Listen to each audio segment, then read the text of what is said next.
Dr. Robert Terry, Polywell fusion reactors. This is from 2016. Now, this is going to be pretty technical, guys, but it's only a couple minutes, so bear with us here, okay? How does it actually work? The notion of scientific break-even is embedded in this constraint, the density and the temperature in electron volts, and the confinement time in seconds, density in inverse cubic meters. If you can get this trio of numbers to exceed that limit, then you have gone over sort of generalized Lawson criterion. So he's saying there, similar to what we were saying before, if we can achieve these criteria, density, pressure, energy, etc., now we're going to get fusion happen. He says, here's all our fuels. And sure enough, you look at that bottom fuel, you're going to see proton boron 11 right there, aneutronic. And in a steady state system. Also, you can see proton lithium right there is right below proton boron 11. So I'm going to read off the chart. Deuterium, tritium's at the top. Deuterium's below that. Then you have deuterium, helium, aneutronic. Then you have proton lithium, aneutronic. And then you have proton boron 11, also aneutronic. And it tells you the energy levels required for each of them. Huh. That steady state system is now producing more fusion energy, or about equal fusion energy to the energy required to confine that volume of material. And so that can operate steady state, producing energy until the sun don't shine, as it were, and nothing changes. That's a steady state solution. Yeah, of course. You keep adding fuel, but as long as you're burning it, that's a steady state solution. Bring the fuel in, take the ash out, let the energy come out. Whatever you're going to do, that's a steady state. Most fusion reactors don't go there because most fusion reactors don't work yet. And even the ones that are proposed to work don't think they're going to go there. Most of them tend to think they're going to be pulsed in some way. But the Lawson criterion you hear about is based, in all these fuels. These are the peak temperatures of the cross section. Now, see, boron 11 is really fierce. You have to drive this really hard because you have to strip all the electrons off your boron, and that's a lot of work. So boron 11 is a very aggressive fuel if you can get things that hot. You have to look at 120 kilovolts. You have to. So essentially, it's pretty easy to see from this chart why the dum-dums are going for the lowest option, right? From the energy level requirements, deuterium, tritium alone is 3 orders of magnitude lower than proton lithium and proton boron 11. And proton boron 11 is twice as high as proton lithium. Now, the other side of it is, if the government built thermonuclear weapons with lithium as the main fuel, then they've clearly cracked the code, because lithium is the second hardest one to do. So, but on the other side of it, you would say only a loser would aim for second place. If you are a winner, winners aim for the best. They aim to be number one. That's why you should be aiming for proton boron 11. Aim to figure out the best one. Then you figured out all of them. Peel the energy off these guys, and so it's tough, but it's interesting. This is logarithmic in temperature, billions of Kelvin, millions. The cross sections rise rather abruptly, but it's it's still to get to the Lawson criterion, you're at the peak of these yield curves, and deuterium is a little further afield over here. So. Okay, so lastly, the cross section. Let me explain a little fusion for you, okay? I don't know if you can see these little graphs over here on the bottom right, but the bottom left graph says reactivity, and then it's got temperature, okay? So you've got reactivity going up and down, and you've got temperature going left to right. So what does this mean? It says, you see this chart, kind of this line going up over here. This line is saying, as your temperature goes up, you get more and more energy, you're going to have more and more fusion reactions happening. But you get to a peak where you add more temperature and you don't get more fusion reactions happening. So what we're trying to do is we are trying to get to where that peak is. Wherever that peak is, that's going to be the most efficient temperature that we're trying to achieve, because that gets us to the highest amount of reactivity, of reactions happening, according to standard distribution here, or this standard physics equations. Okay. Honestly, that's about all I wanted to show on this part. I just wanted to give you guys a high level of the fusion idea, because that presentation was all about using the Polywell's IEC fusion reaction concept to do propulsion, and how you could use that aneutronic fusion output at, that expellant, the byproduct. You could use that as propulsion mechanism. Because what we learned from a lot of this is that you can't use standard fusion for propulsion. You need aneutronic. For the same reasons we need aneutronic for our reactor. The neutrons destroy the reactor. They're the radiation. They're the destructive element. So if you have a fusion propulsion drone, but it's a standard fusion and not a neutronic fusion, those I still have it up. Those cross sections, that chart that showed all the different fusion possibilities, those low ones, the low energy level ones, great. Those are great for trying to show that you can do fusion. But from a practical standpoint of making an engine or a reactor, those are going to destroy your reactor very quickly. If you want to be able to use this reactor or have it actually work in its mission, you need to be aneutronic, no neutrons being released.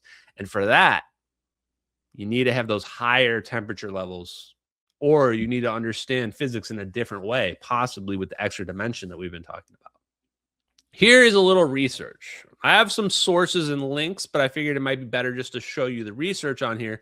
Number one, Mayhem project. Unlike boost glide systems, this is an air-breathing scramjet, drawing oxygen from the atmosphere for greater efficiency. Probably hydrogen, really, is what they want. And it can perform multiple operations. It says, some describe it as a hypersonic bomber or a conceptual successor to the SR-71, but it's more accurately an unmanned expendable platform larger than current hypersonic missiles like the hypersonic attack cruiser. And it has affordable mass, which is an interesting way to phrase something, especially if we have plasma orbs that can fly around. Propulsion relies on advanced scramjet combined cycle engines, potentially incorporating rotating detonation engines. What the hell is a rotating detonation engine? For better efficiency at hypersonic speed. The system starts with a rocket booster to reach scramjet ignition speeds, then sustains hypersonic cruise. Now, that part I thought was interesting, because that's how you get away. That's how you do away with your booster. For your they used to have this glide concept, tactical boost glide. And the idea was we would glide our hypersonic and then it would take off and do its own thing. But this almost implies it can do it by itself. And when we watch the MH370 videos, one of the things that we see is that the lines before and after the orbs, when the orb is intercepting the plane, we only see these black lines behind the orb. But after these orbs get in alignment around the plane, then we start to see the black line in front of the orb. Almost like it was two different stages, two different modes, like a intercept mode and then a locked in mode. Now, I'm not saying it's exactly this, but that does sound eerily similar to what I just mentioned here in terms of starting with your rocket booster and then reaching scramjet speed and then switching over. So maybe they incorporated a very similar idea when they pulled in the fusion concept. And they said, okay, we'll change the engine around with a fusion engine, and now we'll have a different mode for intercepting and have a different mode for when we've locked in, and we're just going to, match the speed or what have you. And this is apparently can reach Mach 10 and 60,000 feet. So surely that fits our criteria. Advanced thermal protection systems, ceramic composites. Now, this caught my attention because what are the huge factors of our fusion reactors? We have to keep our parts cold. We have to keep that plasma separated from our fusion reactor, from our engine. Otherwise, our whole thing's going to fall apart. Otherwise, our magnetism will become undone. And so when they say stuff like, oh, well, we need these This particular secret project here was using advanced ceramic composites. The first thing I think of is YBCO superconductors. Hello? What other ceramic composites are we talking about here? The most famous ceramic composite that I know of is YBCO superconductors, the thing that Ning Li was working on. The thing that I said is what they would use to create the superconducting magnets that they need because they're lightweight, they're malleable, everything you would need. Weird. So I'm just pointing out some of the things here. And you would need those thermal protection. A modular payload bay for switching between sensors and strike weapons. Huh. Unmanned and air-launched from bombers like the B-52. Now, this gave me the creeps. Because I think that the way that I've described about how you would deploy these orbs would be out of a cannon. You have a big plane and you shoot it out of a cannon under the wings on these giant B-52s. You use the B-52s. Now, you might also be able to deploy them from a torpedo in a submarine because they're transmedium craft that can deploy through the water as well. So I thought that was interesting because it seems to fit that as well. Key hurdles include thermal management, flame stabilization, and affordability, all things that are also true of fusion. As of early 2026, Mayhem remains in the early design stages, with Air Force Research Labs soliciting new ideas. Now, it kind of poo-poos on the idea of fusion integration, but that doesn't surprise me because we're literally the only people on Earth saying this. Want people to understand the timeline. So 1957, we've got the X-20. 1958, we've got DARPA was established. 1967, X-15, Mach 6.7. So 1967. We were already going Mach 6, Mach 7. People think we don't have hypersonics. What are you talking about? Year 2000, Falcon HTV, boost glide. So here's your glide tests. Mach 20 glide test. 2004, X-43 reaches Mach 9.6. NASA scramjet validation. So already in 2004, we had basically Mach 10, hypersonic speeds, and it was done on a scramjet engine. So this is why when I say, guys, when you look at the time frame for this, it's not me just saying that's an operation on MH370. But you actually look through the time frame on this and you realize the development of these orbs, development of these scramjet fusion hybrid systems fits perfectly within the historical timeline of the development of these weapons. SR-72 rumors emerged. That same thing we were just looking at. That same thing we were just looking at. 2007, Lockheed Air Force hypersonic reconnaissance concepts. Chad, those orbs have Lockheed Martin. They have Skunkworks logo all up in there, chat. It's like a magic eye test. You got to cross your eyes, and then you can see the Lockheed Martin Skunkworks logo in the orbs. The Boost Glide Program, TBG. DARPA Air Force Glide Test, 2010s. 2013, X-51 final flight, sustained scramjet success. And remember, these are just what they're saying publicly. HAWC program starts 2014. Scramjet missile demonstrator. So this is the part. This is the range where I'm sus, right? Anything in this range could easily be what we're seeing in the MH370 videos. And even if they're hiding this, they're probably using some public program like this to cover it up. Like they're building these conventional drones, but then they're building a fusion version of behind the scenes or something like that. Just my guess on how this is all being hidden. 2020, Mayhem program initiated. So this was a follow-on. So basically you can see here that what they're really doing, when you look at it from this perspective, the programs are changing names, and yes, the fund now you're getting new funding, but it's really like a continuation of this research that's been going on since the 60s. Hypersonic research, just advancing it over and over and over. And then the old program now becomes this new program. And here you go. So the new one now is the Mayhem program. That's where we're at now today. And then they finished off the HAWC flight tests. And then Leidos contract gets awarded in 2022. So, and then you can see there's some additional programs and basically coming into the next level. Now, what can we glean from this, though? I think what we can glean from this is we can glean they're hiding something. They're hiding what they really have. What they're publicly showing us is at a minimum decades behind where they're really at, which means either they're just straight up hiding programs that we just don't see at all, which is possible, I suppose.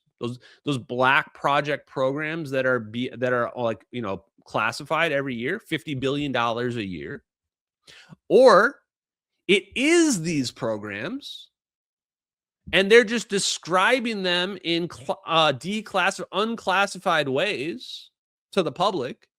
But then behind the scenes, when you read the classified versions, you realize, oh, that's not using conventional fuel. That's using nuclear fusion. Truthfully, I don't know what the answer is. And I'm not sure it even matters which one the answer is. I just think it's significant to think about and try to figure out. Doesn't it all make sense in the context of us having these hypersonic fusion drones, technologies that a president could never admit that. You can't go on TV and go, yep, we've got hypersonic fusion plasma drones.